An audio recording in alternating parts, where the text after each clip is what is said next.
다윗의 마지막 콘서트라는 제목을 가지고 하나님 말씀 전가하도록 하겠습니다. 제목이 뭐라고요? 네, 다윗의 마지막 콘서트입니다. 성경은 다 하나님의 이야기로 가득 차 있는 책이죠. 근데 여러분, 성경은 하나님의 이야기로 가득 차 있는 책이지만 하나님의 이야기를 사람의 스토리에 담아서 하나님의 이야기를 하고 있는 책이 성경책입니다. 그래서 우리가 창세기를 보면 족장의 이야기들을 통하여서 하나님의 이야기를 하고 있죠. 노아의 이야기, 아브라함의 이야기, 이삭의 이야기, 야곱의 이야기, 요셉의 이야기를 통해서 하나님의 이야기를 하고 있는 것이고, 출애굽기에 보면 특별한 일꾼이었던 모세를 통하여서 하나님의 이야기를 우리들에게 들려주고 있는 장면을 우리가 만나게 되는 것입니다. 욥기를 보면 욥기를 통하여서 역사하셨던 하나님의 이야기가 담겨져 있는 책이 성경의 말씀 욥기인 것이죠. 특별히 오늘 읽었던 이 사무엘 상하는 여러 가지 인물들, 여러 명의 인물들이 등장하지만 특별히 다윗의 이야기를 통하여서 하나님의 이야기를 우리들에게 하고 싶은 이야기입니다. 그래서 사무엘 상하를 읽어보면 하나님의 이야기가 가득 차 있다는 것을 우리가 쉽게 발견할 수가 있습니다. 다윗의 이야기를 통해서 역사하셨던 하나님의 이야기죠. 그런데 하나님의 이야기를 다윗의 이야기를 통해서 담아서 전달한 게 사무엘 상하인데, 사무엘 상하 구절을 한 번만 좀 오늘 신학적 이야기를 좀 해보면, 구절을 좀 살펴보면 사무엘은 상하로 나누어져 있죠. 유대인들의 성경에는 그냥 사무엘서 이렇게 되어 있는데 사무엘 상 1장부터 시작해서 사무엘하 20장까지가 전체적인 사무엘의 이야기, 본론에 해당하는 이야기라고 볼 수가 있고, 그 다음에 21장부터 24장은 부록에 해당하는 것입니다. 우리가 옛날에 책을 사면 부록을 주잖아요. 근데 어떨 때는 이 부록이 우리에게 더 많은 도움이 되는 책이기도 한 것, 그 부록인데, 시간적 순서에 의하여서 사무엘 상하를 잘 기록하고 있다가 성경의 기자가 20장까지 기록하고 나서 훨씬 더 중요한 이야기 혹은 반드시 성경 속에 들어가야 될 이야기를 시간의 순서와 상관없이 부록으로 끼워 넣은 것이 사무엘하 21장부터 24장까지라는 것을 기억하셔야 된다는 겁니다. 그래서 오늘 우리가 사무엘하 22장을 읽고 있는 것은 부록에 해당한다. 어디에 해당한다? 부록에 해당한다라는 것을 기억해야 한다는 것이죠. 근데 여러분, 이 남들한테 잘 안 가르쳐 드리는 이야기를 오늘 자꾸 해드리는 건데, 여러분 좀 감사한 마음을 좀 가지셨으면 좋겠다는 생각이 듭니다. 여러분, 사무엘하 22장, 오늘 본문 22장은요 성경 다른 곳에 똑같이 기록되어 있습니다. 토시 하나 틀리지 않고 똑같이 기록되어 있는데 그것이 바로 시편 18편입니다. 어디라고요? 네, 시편 18편과 여러분 집에 돌아가셔서 한번 읽어보십시오. 시편 18편과 사무엘하 22장을 딱 열어놓고 보면 두 성경은 똑같은 성경입니다. 1절 빼놓고는 다 똑같은 성경이니까 집에 가서 꼭 확인하시기를 바란다고 말씀을 드리지만 확인하는 분들이 거의 없다는 것도 제가 알고 있습니다. 네, 확인해 보시면 알 수가 있습니다. 그런데 여러분, 이상하지 않습니까? 사무엘하 22장에 굳이 기록하지 않아도 이미 시편 18편에 그대로 기록되어 있는 것을 토시 하나 틀리지 않고 왜 그대로 부록에다가 이 내용을 기록해 놓았을까라는 문제를 먼저 좀 생각해 볼 필요가 있다고 생각합니다. 다윗은 성경에 있는 많은 인물들보다 훨씬 더 많은 찬양을 했고 시를 적었던 시인이었던 것입니다. 그런데 다윗을 설명하고 있는, 그리고 다윗을 통해서 하나님을 설명하고 있는 사무엘 상하의 기자가 볼 때 하나님과 다윗과의 관계를 가장 잘 설명하는 노래가 무엇일까? 부록에다가 하나 실었으면 좋겠다. 혹은 다윗의 인생을 통하여서 하나님의 위대한 역사, 다윗이 경험했던 하나님의 위대한 역사를 가장 잘 설명한, 그의 인생을 가장 설명한 책이 무엇일까? 시가 무엇일까라고 고민하던 사무엘서의 기자는 그것이 바로 시편 18편이라는 결론을 짓게 되었고, 그래서 시편 18편은 다윗의 이야기의 맨 막바지에 등장하게 되는 다윗의 마지막 콘서트에 해당하는 내용이라고 볼 수가 있다는 것이죠. 다윗의 인생에서 마지막 콘서트의 마지막 노래를 부르는 것, 그것이 바로 시편 18편의 내용이라는 것입니다. 자, 여러분, 어떤 가수가 있습니다. 그가 인생을 가수로서 멋지게 살았습니다. 이제 마지막 콘서트를 하게 되고 이제 마지막 노래를 불러야 됩니다. 그러면 여러분, 대미를 장식하는 마지막 노래는 의미가 있는 노래를 부를까요? 의미 없는 노래를 부를까요? 네, 질문할 필요도 없는 것입니다. 의미가 있는 노래를 부를 것이고, 자신의 인생 가운데 자신이 가장 사랑하는 노래를 부를까요? 사랑하지도 않는 노래를 부를까요? 사랑하는 노래를 부르게 될 것이죠. 따라서 시편 18편은 다윗을 설명하는 가장 의미가 있는 찬송 노래라고 볼 수가 있는 것이고, 그리고 그것이 시편 18편이고 사무엘하 22장이라는 것입니다. 왜 다윗이 마지막 콘서트로 이 노래를 불러야만 했을까요? 그리고 이 마지막 콘서트에 담겨져 있는 하나님께서 주시는 교훈이 무엇인지를 살펴보는 시간을 가졌으면 좋겠습니다. 자, 첫 번째는 다윗은 괴리가 현실이 되게 하시는 하나님을 노래했다라는 사실입니다. 다 같이 읽어봅니다. 시작. 다윗은 괴리가 현실이 되는 하시는 하나님을 노래했습니다. 다윗은 어릴 때부터 유대인이었으니까 성경에 대해서 많이 익히 들었을 것입니다. 창세기에 나오는 족장의 이야기를 수없이 듣게 되었을 것입니다. 아브라함의 위대한 역사를 바라보았고, 야곱이 했던 위대한 일, 하나님께서 만나주셨던 놀라운 역사를 다윗은 분명히 보았을 것입니다. 요셉을 통하여서 그 어려운 환경을 다 극복하고 애굽의 총리가 되는 과정을 바라보면서 진짜 멋진 하나님이다, 이렇게 다윗은 알았을 겁니다. 출애굽기를 읽어보면서 모세처럼 저렇게 훌륭한 저 처가살이 하던 모세를 하나님께서 이끌어내셔서 그 애굽의 그 바로를 이기게 하시고 홍해를 가르게 하시고 이 위대한 역사를 다윗은 보게 되었던 것이죠. 물론 다윗은 하나님이 대단하시다는 것을 분명히 믿었을 겁니다. 그의 신앙으로 그는 분명히 하나님은 위대한 분이시고 그 위대한 역사를 이루신 분이라는 것에 대해서는 추호도 의심이 없었을 것은 분명한 사실입니다. 그런데 중요한 것은 그 과거에 역사하셨던 그 하나님, 저 사람들에게 역사하셨던 그 하나님의 그 역사하심이 자신의 인생에서도 동일하게 일어날까라는 문제에 대해서는 그 일이 자신의 인생에서 일어나리라고는 생각하지 않았을 거라고 저는 생각합니다. 성경의 역사를 믿지만 성경의 역사가 자신의 역사가 되리라는 것에 대해서는 꽤 큰 괴리감을 느끼고 살았을 겁니다. 저 역시 마찬가지고 우리들의 인생 가운데서도 우리는 그런 생각들을 가끔씩 하고 살아가고 있는 것이죠. 성경에 나와 있는 것을 믿지 않는 것은 아니지만 성경에 나와 있는 역사가 나의 역사가 될 것인가에 대해서는 우리는 가끔씩 회의를 할 때가 있다는 사실입니다. 왜냐하면 특별히 다윗 자신은 짐승의 똥이나 밟으면서 천한 양이나 치는 천한 가장 낮은 직업군에 해당하는 목자에 불과했기 때문입니다. 집안에서도 아버지는 자신을 인정해 주지 않았습니다. 사무엘 선지자가 선보러 왔을 때는 저기 가서 양이나 치고 있어. 집안에 얼씬도 하지 마, 이 못난 놈아. 그런 소리를 듣고 자랐던 다윗이 어떻게 자신의 인생 가운데 아브라함 같은 삶, 모세와 같은 삶, 요셉과 같은 삶, 그런 찬란한 인생, 하나님의 역사의 주인공이 될 수 있을까? 꿈도 꾸지 못하고 살았을 것입니다. 그런데 놀랍게도 그 하나님이 자신에게 찾아오신 것입니다. 어느 날 자신은 성경을 믿지 않는 것은 아니지만 그 괴리감이 큰 그 하나님께서 어느 날 자신의 인생에게 다가오셔서 자신의 인생을 그 어떤 누구의 인생보다 위대한 인생으로, 하나님의 간섭이 있는 인생으로 자신을 만들어 주셨다는 것에 대해서 그는 깜짝 놀랐던 것이죠. 그래서 그는 이렇게 고백합니다. 51절을 보도록 하겠습니다. 51절 말씀을 보도록 하겠습니다. 다 같이 읽습니다. 시작. 주께서는 손수 세우신 왕에게 큰 승리를 주셨고 손수 기름 부으신 사람 다윗과 그의 자손들에게 한결같은 사랑을 베푸셨습니다. 아멘.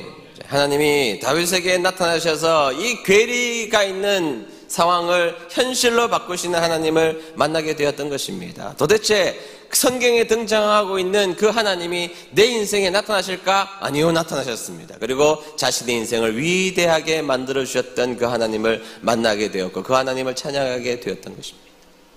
괴리감이 있는 인생들을 우리가 살 수 있잖아요.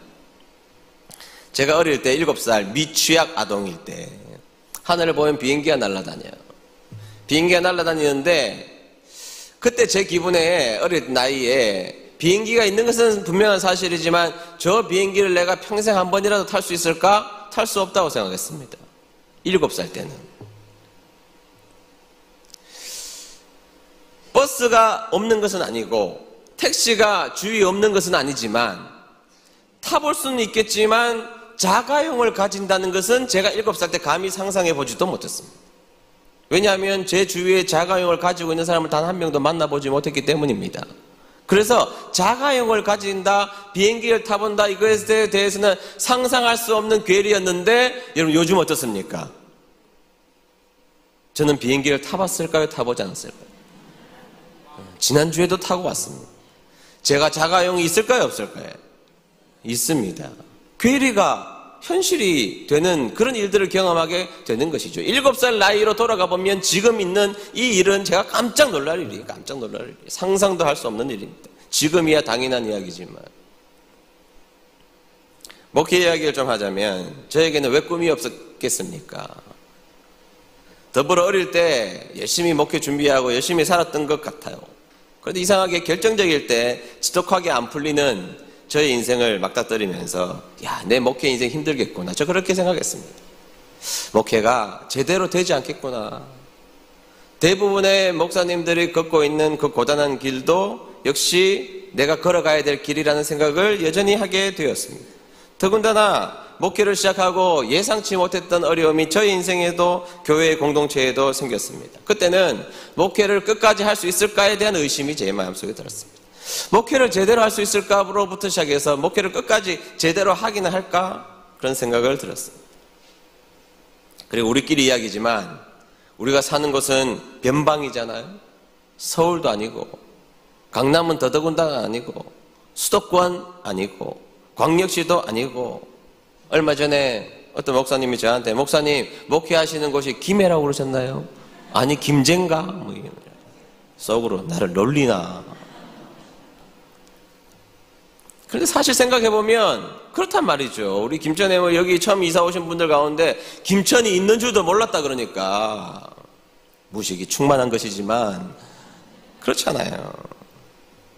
아웃사이더 지역에 아웃사이더로 살며 아웃사이더 목회를 하는 저였습니다. 그런데 여러분 지금 우리 교단으로만 좀 한정되어 보면 우리 교단 3,500개 교회 가운데 은혜 드림교회 모르면 간첩입니다. 113 돌려야 됩니다. 은혜 드림교회를 모른다? 그건 간첩이에요. 은혜 드림교회를 모르는 교회 한 군데에도 없습니다. 목사님들 가운데서도 마찬가지입니다. 생각해보면 이 괴리감, 여러분 36년 전에 우리 은혜 드림교회 개척할 때 우리 성도님들은 많이 울었습니다. 저도 울고 성도님들도 울고 예배드리다가 울고 기뻐서도 울었지만 억울해서도 울고 수치스러워도 울고. 지금은요 은혜 드림교회 다닌다 그러면 어깨 좀 펴고 다녀도 괜찮습니다. 맞아요? 틀려요? 제 마음속에 하나님이 우리 교회 수치를 다 가려주셨구나. 하나님이 세워주셨구나. 견뎌내고 참아내고 그렇게 살아가다 보니 하나님이 교회를 우뚝 세워주시고 괴리감을 현실감으로 만들어주셨구나. 여러분 얼마 전에 어떤 자매가 신학교에 원서 우리 교회 다니는 자매 원서 냈는데 그 전에 나왔던 면접 보던 분들은 얼굴이 사색이 돼서 나오더래요. 그래서 들어갔는데 은혜 드림교회라는 소식을 듣고 물어보지도 않고 내보내고 합격시켜 주더라는 거예요.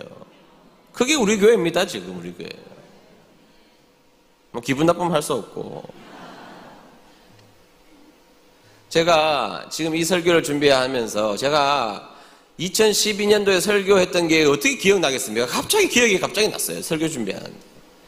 2012년도에 제가 지금부터 12년 전 아니에요? 제가 설교하면서 뭐라 그랬는가 하면 제가 강단에서 선포했던 내용입니다. 앞으로 10년 후에 하나님이 우리 교회를 크게 사용하실 겁니다. 이렇게 다 끝난 일인데 뭐 아멘 지금. 근데 그날따라 지금도 우리 은혜 드림교회 성도님들은 마음속 깊이 아멘을 하시지만 크게는 잘 안 하시잖아요. 마음 깊이 아멘 하는 건 제가 알고 있지만 크게는 안 하신단 말이에요. 크게는. 근데 그 당시에 제가 그런 선포를, 엉뚱한 선포를, 말도 안 될 때 엉뚱한 선포를 했는데, 그날따라 유독 성도님들이 크게 아멘 하시더라고요. 아멘. 2012년도는요, 우리 교회가 건축할 계획도 없었습니다. 우리 교회가 깜깜할 때입니다. 그런데 왜 하나님이 그 선포를 하게 하셨는지 여기 기억나는 분이 있을지 모르겠습니다. 선포하고 성도님들이 아멘 했는데 지금 여기까지 온 겁니다. 제가 감히 말하건대 10년 후에는 우리 은혜드림교회는 지금과 상상할 수 없는 일들이 우리 은혜드림교회에 임하게 될 줄로 믿습니다. 괴리를 축복으로 메우시는 하나님이 여러분들의 하나님 되시기를 축복합니다. 괴리를 축복으로 바꾸신 하나님이 우리 은혜드림교회의 하나님이 되시기를 축복합니다. 두고 보세요. 10년 후에 우리 은혜드림교회 어떻게 될지. 그러니까요, 그 축복을 보려면 10년간 버텨야 됩니다. 우리 은혜드림교회는. 무슨 일이 있어도 교회 떠나지 말고, 연세 많으신 분들은 하나님 앞에 기도하십시오. 장수의 복을 달라고. 10년도 봐야 되니까. 아멘. 그런 주인공 되시기를 축복합니다. 괴리를 현실로 바꾸시는 하나님을 찬양했다. 두 번째는 다윗은 부르짖음을 담아두시는 하나님을 노래했다라는 사실입니다. 다 같이 읽어봅니다. 시작. 다윗은 부르짖음을 담아두시는 하나님을 노래했습니다. 네, 다윗의 찬양의 중요한 핵심이 뭐냐? 원수가 자신을 괴롭혔다는 거죠. 힘들겠다는 겁니다. 왕이 나서서 자신을 괴롭히는데 어떻게 살 도리가 있겠습니까? 22장 5절 보겠습니다. 믿습니다. 시작. 죽음의 파도가 나를 에워싸고 멸망의 강물이 나를 덮쳤도다. 네, 죽음의 파도가 나를 에워싸고 멸망의 강물이 나를 덮쳤도다. 여러분, 물이 얼마나 무서워요. 물이 얼마나 무서워요. 우리에게 침례식 할 때 되면 가끔씩 끝나고 나서 저에게 찾아와서 개인적으로 이렇게 물어보시는 분이 있습니다. 목사님, 물에 얼마나 담그시나요? 무섭잖아요, 물이. 옛날 어르신들이 뭐라 그랬는가 하면 불이 지나가는 자리에는 건질 게 있는데 물 지나가는 자리에는 건질 거 없다 그랬습니다. 2002년도인가요? 3년도인가요? 태풍, 매미, 루사 왔을 때 건질 게 뭐가 있었습니까? 쑥대밭대입니다. 쑥대밭대. 다윗이 그렇게 무서웠다는 겁니다. 얼마나 무서웠는지 죽음의 파도가 나를 에워싸고, 죽음의 파도, 그냥 파도 아니고 죽음의 파도가 나를 에워싸고, 그냥 강물이 아니고 멸망의 강물이 나를 덮쳤도다. 얼마나 힘들었으면 이렇게 표현했겠습니까? 그때 여러분, 이 어려움과 힘든 상황 속에 놓여져 있을 때 우리가 할 수 있는 선택은 두 가지 중에 하나입니다. 하나는 숙명으로 받아들이고 그냥 체념하는 것이죠. 또 하나는 적극적으로 하나님 앞에 그 문제를 놓고, 하나님, 이 문제가 있지만, 이 문제가 크지만 이 문제보다 크신 하나님이 역사해달라고 하나님 앞에 기도하는 것입니다. 그리고 기도한다는 것은 포기하지 않겠다는 겁니다. 하나님의 역사가 내 인생 가운데 들어오기를 바라는 마음이라는 것입니다. 그래서 다윗은 마지막 콘서트의 또 다른 핵심을 이렇게 이야기하고 있는 것입니다. 7절 보겠습니다. 7절. 다 같이 읽습니다. 시작. 고통 중에 주님을 부르고 나의 하나님께 부르짖었다. 여호와께서 그 성전에서 나의 소리를 들으시고 나의 부르짖음을 들어주셨다. 아멘. 기도를 들어주셨다는 겁니다. 기도가 뭐죠? 나는 못하지만 하나님이 할 수 있다는 거 아니에요. 나는 부족하지만 하나님은 크시다는 거 아니에요. 나는 무너지지만 하나님은 우리를 세워주실 것이라는 거 아니에요. 그게 기도인데, 그렇게 하나님 앞에 기도했다는 겁니다. 사망의 파도가, 멸망의 강물이 자를 덮치는 이런 상황이지만 하나님 앞에 나는 주저하지 않고 살리시는 하나님, 구원해 주실 하나님, 역사하실 하나님 앞에 기도했다는 겁니다. 우리 교회 건축할 때, 건축하는 그 장로님, 건축하는 장로님이 다니는 교회에 담임 목사님의 간증을 제가 들은 적이 있습니다. 그 목사님 지금 엄청나게 목회를 크게 잘하세요. 근데 이 목사님이 신학교를 10번이나 떨어졌대요. 신학교를 몇 번? 서울대 법대가 아니에요, 여러분. 서울대 법대를 10번 떨어진 게 아니고, 여러분 우리끼리지만 신학대학에 점수가 있잖아요, 점수가. 그 신학대학을 10번이나 떨어진다는 것도 역사상 없는 이야기죠. 10번 떨어졌다는. 군대 갔죠? 13년 만에 신학교로 입학한 겁니다. 근데 대학교 이제 떨어져도 주일학교 교사를 했대요. 옛날에 반사라고 했잖아요, 반사. 주일학교 교사를 했대요. 근데 10번이나 떨어지고 군대 갔다 왔으니까 13년 지나니까요. 초등학교 때 가르쳤던 애가 신학교에 먼저 입학하더래. 먼저 입학해서 교회에 먼저 전사가 되더래. 환장을 어르시죠. 그런데 같이 고등학교 다녔던 친구가 있는데 자신은 신학교 시험 치고 떨어지고 이 친구는 서울대 법대를 치고 떨어지고 재수해가지고 또 같이 시험 봤는데 둘 다 또 떨어지고 얘는 서울대 법대 떨어지고 자기 신학교 떨어지고 또 삼수했는데 또 떨어지고 사수했는데 또 떨어졌대요. 그리고 이제 할 수 없이 군대에 징집돼서 끌려갔죠. 둘 다. 돌아왔는데요. 서울대 법대 떨어진 애하고 신학교 4번 떨어진 애하고 비교해보세요. 누가 더 아무리 그래도 그렇지. 아니, 서울대 법대 떨어진 애들은 조금만 마음을 낮추면 다른 과 가면 서울대든 연대든 갈 거 아니에요. 그런데 서울대 법대 4번 떨어진 애가 군대 갔다 와가지고요 농양 보고 자살하더래. 여러분 가만히 생각해보세요. 안타깝긴 하지만 누가 자살해야 돼요?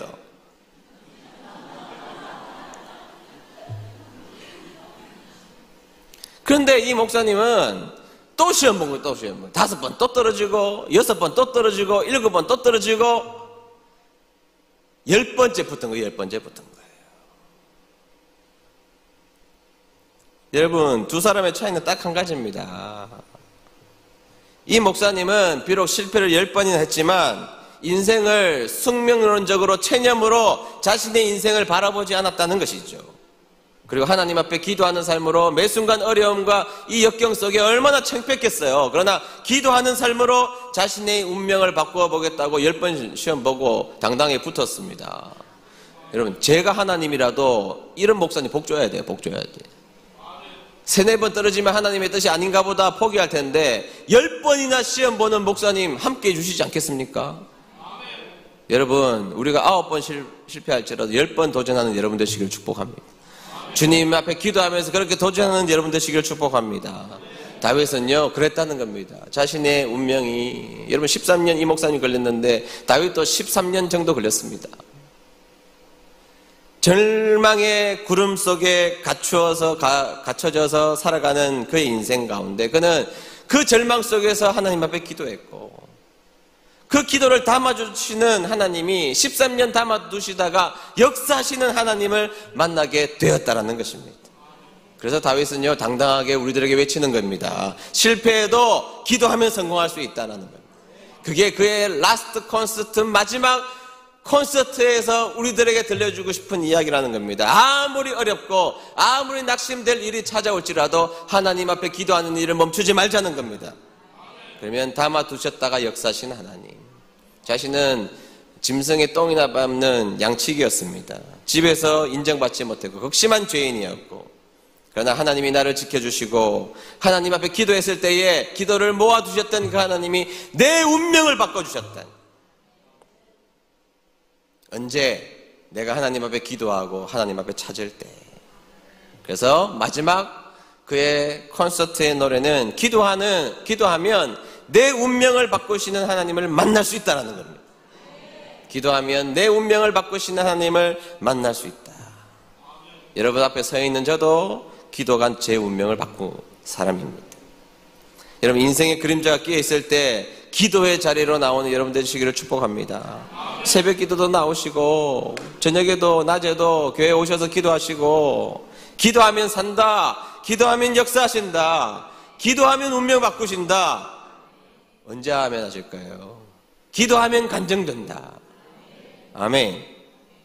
걱정과 고민을 묵상하는 그 시간에 주저할 그 시간에 기도하여 간증을 남기시는 저와 여러분 되시기를 축복합니다.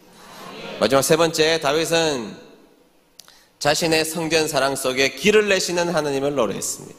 다 같이 읽어볼까요? 시작. 다윗은 자신의 성전 사랑 속에 길을 내시는 하나님을 노래했습니다. 성전 사랑. 다윗은요 성전 사랑했습니다. 언제 믿음이 좋아질 수 있느냐? 성전 사랑하면 됩니다. 성전 가까이 가면 됩니다. 성전에 오셔서 예배 열심히 드리면 됩니다. 1년에 성전에 한 번밖에 안 남았는데 믿음이 좋아졌더라? 박사과정 논문 대상입니다. 연구 대상이. 그런 경우는 없습니다. 그런 경우 있을 수가 없습니다. 언제 믿음이 좋아지느냐? 예배를 가까이 하고 성전 가까이 올 때입니다. 믿습니까? 다윗은 성전 짓고 싶었습니다. 하나님 허락해 주시지 않으셨어요. 성전 짓기를 원했지만 성전을 사모했고 그러나 성전을 짓지 못했어요. 그런데 성전의 핵심인 하나님의 법궤가 임재할 때 법궤 앞에서 하나님의 임재 앞에서 춤을 췄잖아요. 춤을 췄잖아요. 왕인데 춤을 추다가 바지가 벗겨졌다니까요. 왕실에 채통이 있는 건데 그렇게 하나님을 기쁘게 하고 예배를 즐거워하고 하나님 앞에 성전을 사랑했던 사람인 것입니다. 그러니까 여러분 그렇게 예배 사랑하고 하나님 사랑하니까 하나님의 능력이 다윗에게 갖다 붙는 겁니다. 오늘 다윗의 콘서트의 핵심 중에 핵심 7절을 다시 한 번 더 보겠습니다. 다 같이 읽겠습니다. 시작. 고통 중에 주님을 부르고 나의 하나님께 부르짖었다. 여호와께서 그 성전에서 나의 소리를 들으시고 나의 부르짖음을 들어주셨다. 아멘. 그런데 여러분 고통 속에 부르짖을 때에 다윗의 예배의 자리, 다윗의 장막에서 하나님 앞에 부르짖을 때에 하나님은 어디에서 들어주셨다? 그 성전에서 들어주셨대요. 성전에서 들어주셨다. 우리가 자꾸 성전 그러면 믿는 자들의 모임 이렇게 말하지만 그러나 여러분 더 정통적으로 신학적으로 보면 우리가 함께 모이는 이 자리가 근본적 핵심적 성전이잖아요. 하나님이 이 성전에서 부르짖는 기도를 들어주셨다. 다윗의 고백이라는 것입니다. 다윗이 성전에서 들었대요. 들어주신 하나님을 만나게 되었대요. 근데 여러분 이 구절 속에 이상한 것 하나 찾으셨습니까? 다른 교회 성도님들이 안 가르쳐 드리는 거고 우리 은혜 드림교회 성도님들에게는 제가 가르쳐 드리는 거예요. 여러분 다윗 때 성전 있었습니까? 없었다니까요. 없었습니다. 그런데 다윗의 성전에서 들으셨대요. 없었는데 성전이 남들이 안 가르쳐 드리는 결론 사도행전 15장 16절 보겠습니다. 다 같이 읽습니다. 시작. 이후에 내가 돌아와서 다윗의 무너진 장막을 다시 지으며 또 그 허물어진 것을 다시 지어 일으키리니. 아멘. 이게 하나님의 소원이거든요. 여러분 하나님의 소원인데 여러분 생각해 보세요. 모세가 광야 40년간 이동식 텐트, 이동식 성전, 성막이라는 게 있었잖아요. 성막은요 대단합니다. 엄청난 무게와 이동식 텐트라니까 가볍게 지은 게 아니에요. 엄청난 무게와 엄청난 비싼 것들이 그 속에 가득했다는 것이죠. 그것을 이동하기 위해서는 엄청난 사람들이 동원되어야만 했던 위대한 성막이 있었다. 위대한 성막이. 그리고 다윗 다음에 솔로몬의 성전이 있었잖아요. 이방 왕이 와가지고 감탄하여가지고 거기에다가 매료되었던 솔로몬의 성전도 있었단 말이죠. 근데 왜 하나님은 유독 가장 초라하고 가장 볼품없는 다윗의 장막을 회복시키기를 원하셨나요? 이유는 간단합니다. 그때가 가장 뜨거운 예배가 있었던 시대였기 때문입니다. 하나님 앞에 가장 뜨거운 예배를 드리고 왕까지 나서서 그렇게 애써서 하나님 앞에 예배를 드렸을 때는 역사상 없었던 것이죠. 그래서 초라해 보여도 그 예배가 살아있는 다윗의 장막을 회복시키시겠다는 것입니다. 초라해 보여도 여러분 우리 인생이 가끔씩 초라할 때 있잖아요. 그래도 여러분 하나님 앞에 나와서 열심히 찬양하고 열심히 기도하고 말씀 가운데로 열심히 나가면 하나님은 그 예배를 기쁘게 여기신다는 겁니다. 다윗이 부족한 것이 왜 없었겠습니까? 근데 죄 가운데 있어도 그는 예배 드렸고 그는 천한 자가 있을 때도 예배를 드렸고 성전이 온전하게 지어지지 않았지만 가장 최선의 마음으로 하나님 앞에 예배를 드렸고 그 예배를 드리고 성전을 사모했던 다윗을 우리 하나님 기뻐하셔서 다윗의 가슴에 하나님의 은혜를 붙여주신 것입니다. 예배 잘 드리면 길이 열리고 답답한 문제가 해결되고 하나님의 은혜가 흘러넘쳐 들어온 역사가 있게 될 줄로 믿습니다. 다윗의 마지막 콘서트에 오신 여러분들이 오늘 반드시 기억하고 넘어가야 될 세 가지 은혜를 말씀드렸습니다. 여러분들의 인생에 압도적으로 지배하는 이 축복이 있게 되기를 축원합니다. 괴리가 현실이 되게 하시는 하나님이 여러분들의 하나님 되시기를 축복합니다. 기도로 운명을 바꿔주시는 하나님이 여러분들의 하나님 되시기를 축복합니다. 여러분, 초라한 모습의 장막처럼 예배를 드릴지라도 가장 뜨거운 마음으로 예배를 드려서 하나님의 은혜가 여러분들의 가슴 속으로 들어오는, 여러분들의 심장으로 들어오는 그런 은혜의 주인공 되시기를 주의 이름으로 축복합니다.